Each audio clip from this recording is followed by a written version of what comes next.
life advice that may leave you speechless, things that we would tell our younger selves to help us along the journey. Hey there, I'm Dr. Jane, joined by the wonderful Coach Kendra. Hey, Kendra. Hello, everybody. Wow, this is going to be one of my favorite talks today Yeah. because we have a lot of advice to give on this. Yeah. You know, I you have those moments, if I would have only known then what I know now. And I mean, we can't go back and tell our younger selves certain things, but there are some things that we can pass along, and maybe you are a younger self and you can benefit from them. Absolutely.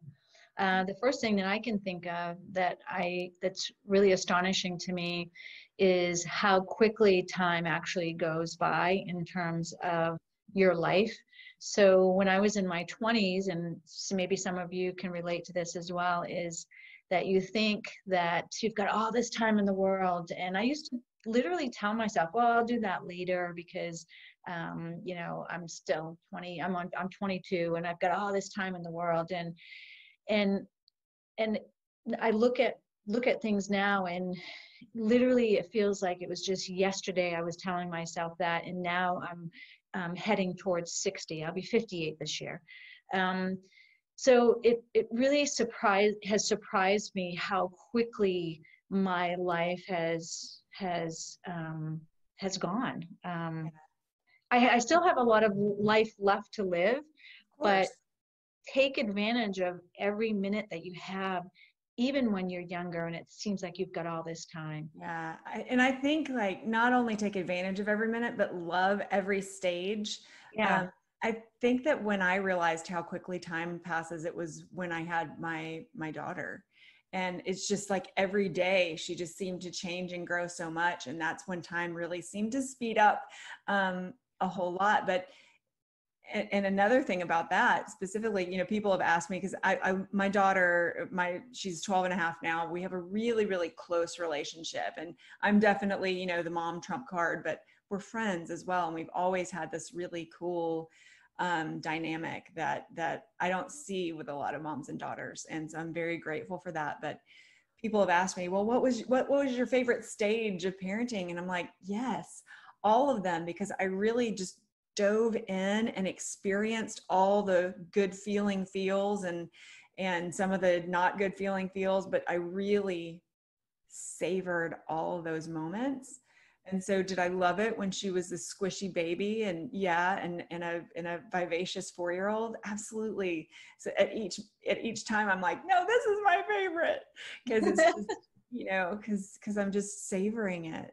Yeah, and it's just super great advice. Another bit of truth that I'll give you advice is that ask questions to those particularly that are older, or like your grandparents or your mom, or people that you've always wanted to ask questions, because people aren't always going to be around. And there's many times that I wish I had asked my grandmother, let's say, or my great grandmother, certain questions about our family or about myself, or and that I didn't get the opportunity to hear out of their mouths what they thought, what they felt like, it's so important. And so ask questions of those around you, and learn about maybe your family history, or whatever it is that you want to learn about. But Even their life philosophy, though. My grandfather, I've always said he was my hero. He's my first mentor. I just absolutely adored that man. He passed away when he was 88,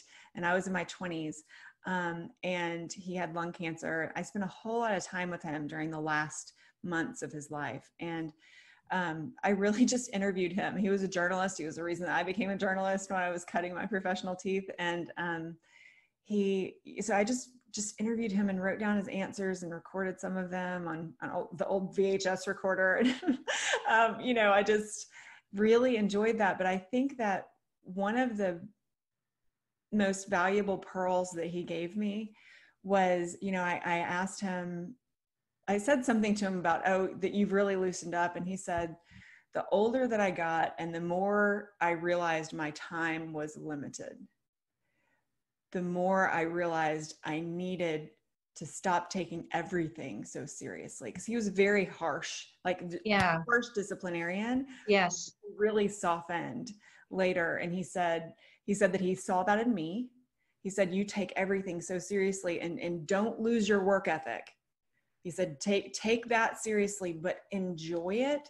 See if you can be very serious about it, but then also love it, because you'll have a happier life. He said, I loved my work, but I was so serious about it, I forgot to enjoy it. Yeah. Wow. Great advice. Yeah. You know, one of the cool things that my daughter did one time was she made an appointment with my mom and myself, and we all sat down at the kitchen table, and she asked asked us if she could do this ahead of time, obviously, and we gave permission. Yeah. But she literally interviewed my mom. That's so And what was really cool about this was that there's a lot in my mom's history and my history that I didn't know about, had never heard. And Kat asked the hard questions to my mom, things that she's never talked about, things that we've always wanted to know, things about how she felt about certain things that happened in her life, and recorded it. So it's such a really cool thing to do, to be able to understand, someone that's dear to you, or someone, maybe your own life or your own existence, or that type of thing. So that's one of the other great things, and it's a really cool thing to do, getting the permission to do so. And then it was one of the most memorable conversations I've ever had with my mom. I bet. I really had a really fun conversation with my mom right before she passed away. She had cancer and died in her 60s. And I asked her if she wanted to know all the bad things that I got away with in my teenage years. What did she say? She was like, what? Are you kidding? And it was just so fun, and we laughed about it. And then one of the things she was like, oh, I knew about that, I just didn't say anything. And I was like, what? So That's fun. It was really fun. Yeah, that was just a few months before she passed away, and it was it was just fun and memorable. It was a Sunday afternoon, and it was sunny outside, and we were just sitting on the patio, and I'll never forget that. But another thing that I would love to go back and tell my younger self, I think the time thing that you said, I think you almost have to start living that before you get it. But I've encouraged our kids to love the fact that you're 8. Be an 8-year-old. Go play in the mud puddle. Like, don't look at your older sister and can't wait for the day that you put makeup on. Like, yeah, that's very important. Like, love where you are, but also, and Kendra, I think that this is such a hard lesson for me to learn. Don't speak. Like, stop speaking and listen, especially, of course, listen when people are telling you things that you don't know, but listen even harder when people are telling you things that you believe you know. Yeah. Because that's where such growth happens, because you may be missing a piece of it, or there may be an extra piece of beauty here or an extra piece of wisdom here. And so just be the observer. Yeah, absolutely.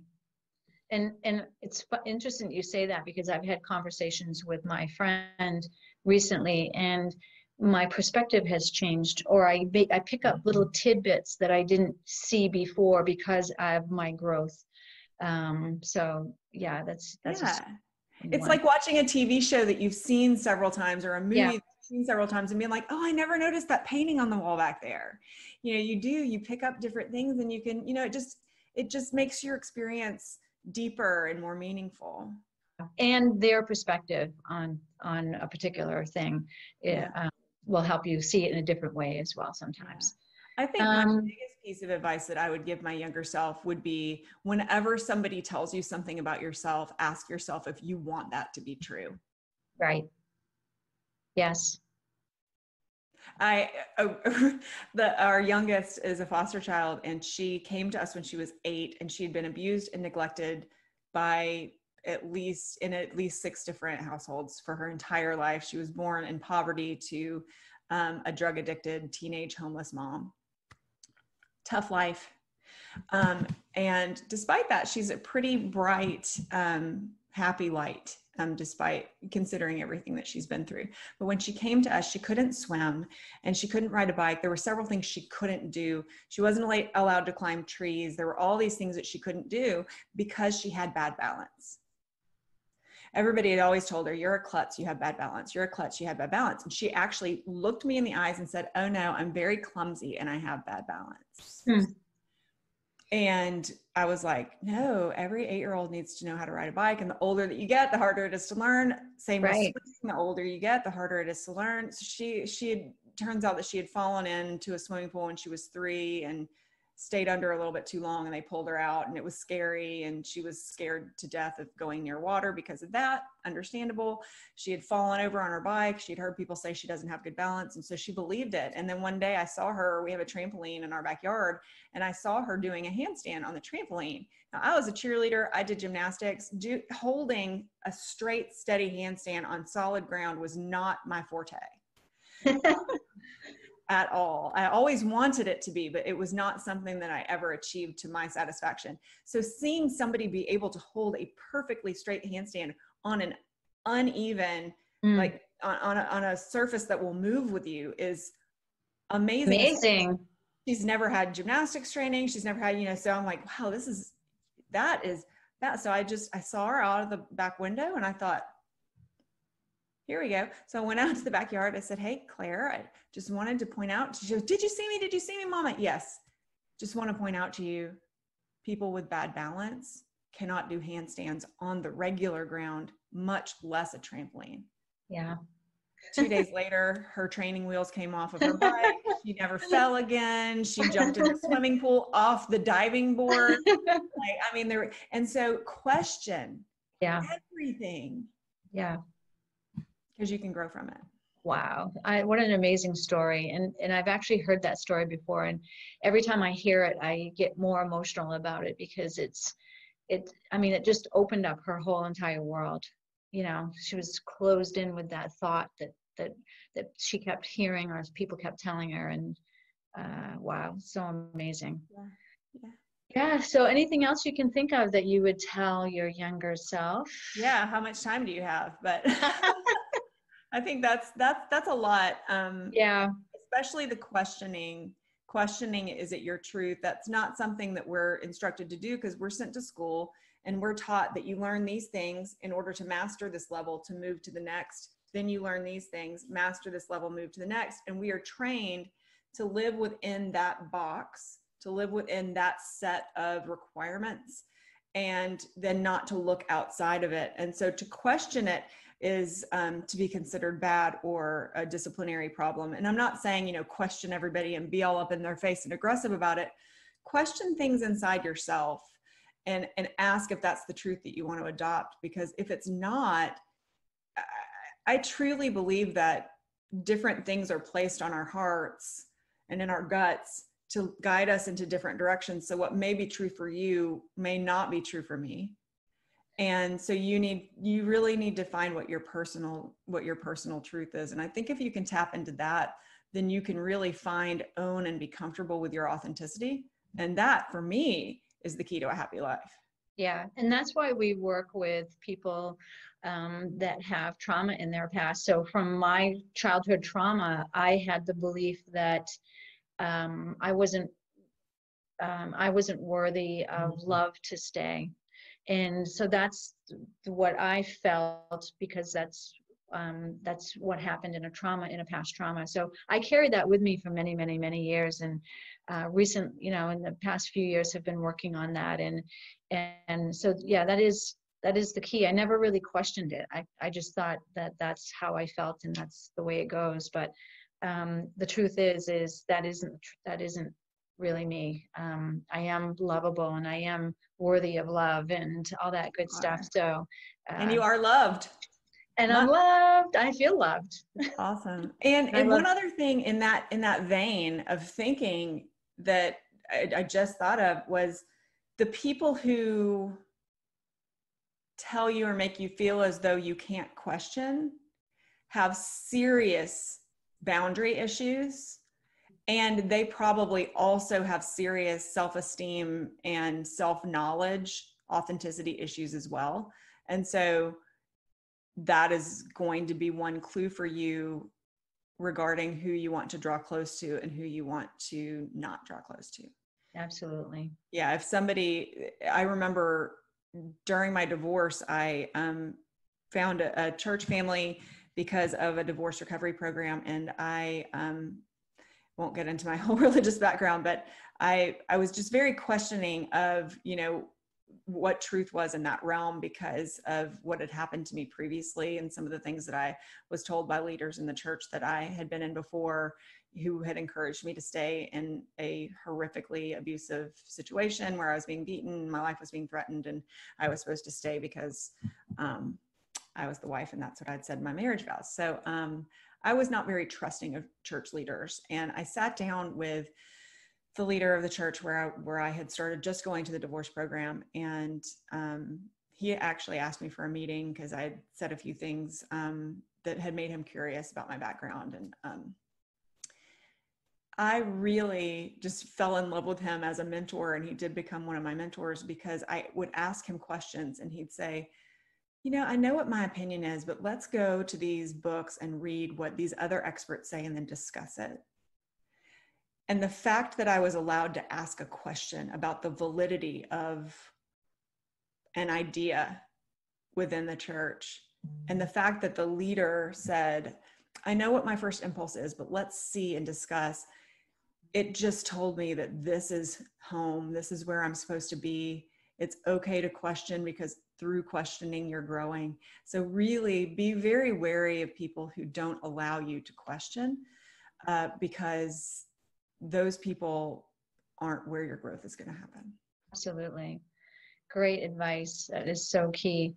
And I think that's all we have today, right? It is. It is. If you guys liked this, or if you even think that red's a great color on Kendra, give us a thumbs up.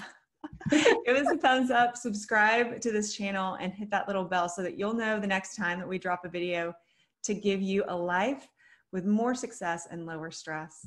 Till next time, I'm Dr. Jane, Coach Kendra with GILD Coaching, GILDcoaching.com. See you next time. Bye.